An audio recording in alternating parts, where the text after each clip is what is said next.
All right, today we are going to talk about solving multi-step inequalities, okay? These ones are just two-step, and it's just kind of a refresher. And then in classwork, we are doing multi-step. And when you do your multi-steps, that's when you have the distributive property. But we'll talk about that later. Okay, right now we're going to talk about solving two-step equations. I'm going to skip to this problem here. 3 plus 5q less than 98. And then we'll do this one as well. 10 minus x less than 50, less than equal to 50. All right, so for this first one, we have 3 plus 5q less than 98. Okay, now remember our goal is to isolate the variable. So what would you do to isolate the variable? What would be the first thing you would do? Okay, and so if you're in my class, go ahead and put it in the chat. What would you do first? Okay, share with everybody. Okay, and then hopefully some of you are getting it correct. And the first thing you should do is, remember, because we're going backwards, we do the order of operations backwards, which means we do take care of all our addition, subtraction stuff first, and then we take care of our multiplication, division. Okay, so what you want to do is get rid of this 3. There is an invisible plus sign here, so you want to go minus 3. Okay, and it's a minus 3, not because of this plus by the 5q. It's a minus 3 because of the invisible plus in front of the 3. Girl, I'm recording. Hold on. Okay, so we minus 3 from both sides. And we end up with 5q by itself, isolated, on this side. 98 minus 3 is 95. Okay, then we want to isolate the q. And we want to get rid of this times by 5. So to get rid of the times by 5, we are going to divide by 5. The inverse operation of multiply is to divide. But because it is an equation, I don't want to do things to just one side. I got to do things to both sides so we can keep it balanced and equal. We're going to end up with q is less than 19. All right, so here's the part where, so we have, less than, looks funny. Okay, so here's the part where you got to start to analyze your solution, okay? Remember, inequalities doesn't have one solution. It has infinitely many solutions. So what you want to do is you want to plug in this, what I call this barrier, right? The middleman, the limit, right? 19 for q. And plug it in for q and see if the sentence is true. Is 19 less than 19? And the answer should be no, it's not less than 19 because it is 19. So this one is not true. So remember, I write it like this. And I write not. And yes, I'm doing different colors. Okay, so not true. Okay, that is not a true sentence because 19 is, look, I skipped a letter. Sorry. Okay, so it's not true because the 19 is not less than 19. It is equal to.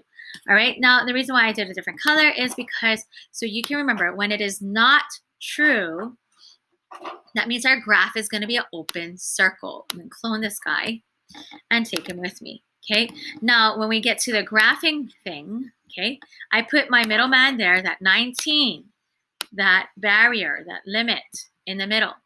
And then I draw just 3 tick marks on my number line. I don't have to draw a number line with 0 in it. And to the right is bigger, so 20. Okay, and 18 is smaller, 1 smaller. Okay, and it's got to be scaled evenly. So because 19 is not a solution, because it is not a true sentence when put in for q, then this is an open graph. See, not, that O, not true means it's an open graph.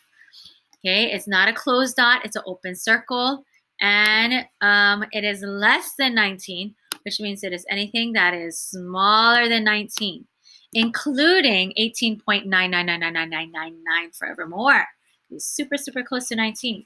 But if it's not 19, it is less than 19. Okay, and that's why this graph represents all possible solutions to this inequality, and really to this inequality as well. Okay, all letter Q's that we plug in have to be less than 19. Okay, and so that's how we do our inequalities when it is less than or greater than and not equal to. Okay, so that brings me to the next problem. I have 10 minus x is less than equal to 50. All right, so everybody think about it. What are you going to do first? And be careful and remember, think about that invisible sign. Okay, so what are you going to do first? Fill my chat. Go. Okay, so, and I know I'm covering it, but that's okay. We'll speed this up. Okay, so good. I see people have wrote minus 10. Okay, so yes, that is correct. But some people might be like, wait, there's a minus sign here. Why are we doing minus 10? Because there's a minus sign connecting the 10 and the x. Okay, so although we know that it's connected through addition, subtraction, and it might be connected to the x through multiplication, through subtraction, that minus sign is, it belongs to the x, right?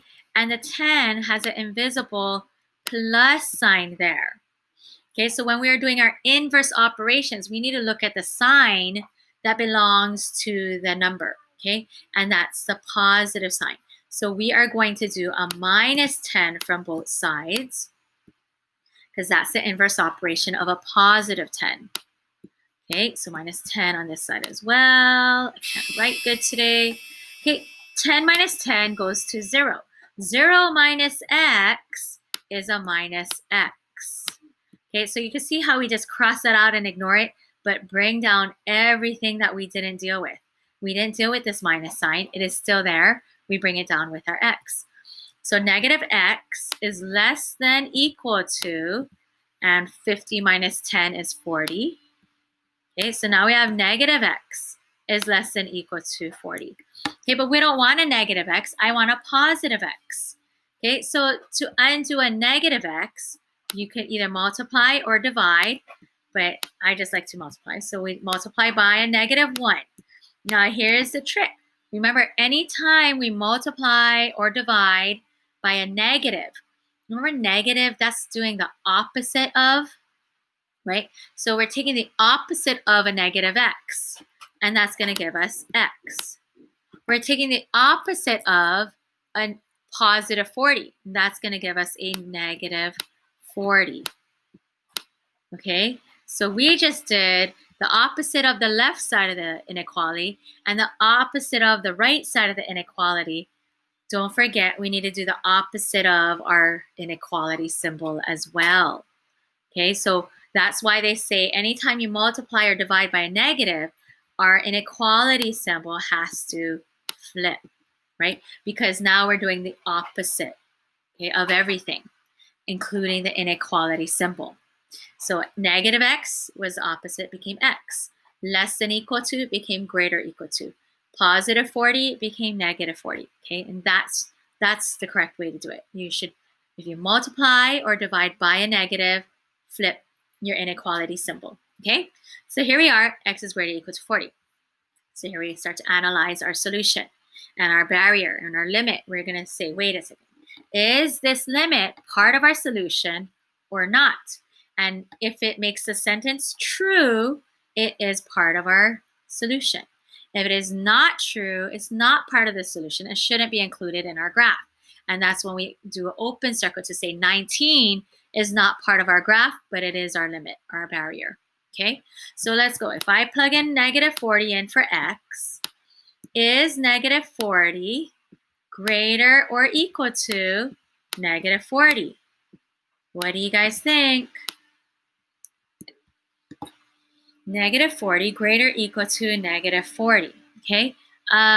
Is that a true statement? And the answer is, why, yes, it is, right? It is a true statement because it is equal to. There's an equal to there. So with that equal to, it is part of the solution. Oh, that was a terrible R. Okay. Okay, so let's just make this prettier. and connect that a little bit more. Okay, yeah, so it is true. So when we draw our graph, this negative 40 is our middle person in our graph. It is our barrier. Okay, to get smaller, we count down to 0 because we're in the negatives. So that's a negative 39. And when we go on the left side, we're counting away from 0. So that is a negative 41. All right, so again, we plugged it into our equation to see whether it is part of our solution. And it is true, so it is part of our solution. So we take that dot from our is and put it on negative 40 because it is a solution. So it is part of the graph. So we do put a dot there. So if it is part of the solution, it's a closed circle. If it's not a solution, it's an open circle. And that's why I want you to think, remember my picture here has the dot. And that dot is going to go on that negative 40. It is not true. It has an open circle from the O and not, and that becomes an open circle in our graph. Okay, so I hope that helps you remember when you have an open circle and a closed circle. Okay, so we have this negative 40. That is part of our solution. And it says x is greater or equal to negative 40. So that means our graph is going to go to the right. Because anything to the right on a number line is going to be bigger. Okay, and then don't forget also that when x is on, the variables are on the left side, your inequality symbol points the direction of your graph. Yeah, so that's also another trick to help you know which way your graph should be going. Okay, so I hope this is a good review for our inequalities, and it's a step up because now we were solving two-step inequalities. Okay, bye.